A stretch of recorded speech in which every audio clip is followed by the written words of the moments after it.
Hello everybody, my name is Hello. Welcome to this very quick tutorial on how you can change the location where the snipping tool screenshots, snaps or a screen recording save by default in Windows 11. So by default they'll actually be saving in the videos folder, all your screen recordings or in the pictures, all your captures and all of that.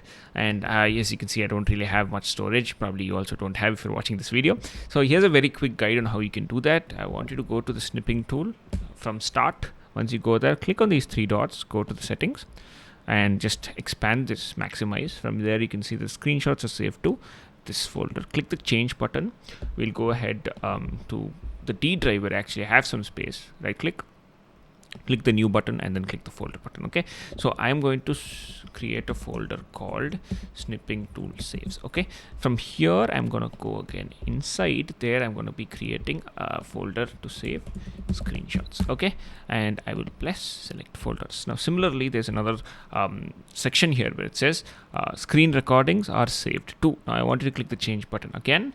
Just like what we did before, go to the same folder. If it doesn't take you by default, under there we're going to be creating another folder. Now we'll call this videos. Okay, now just click the select folder and then once you're done, well, that's it.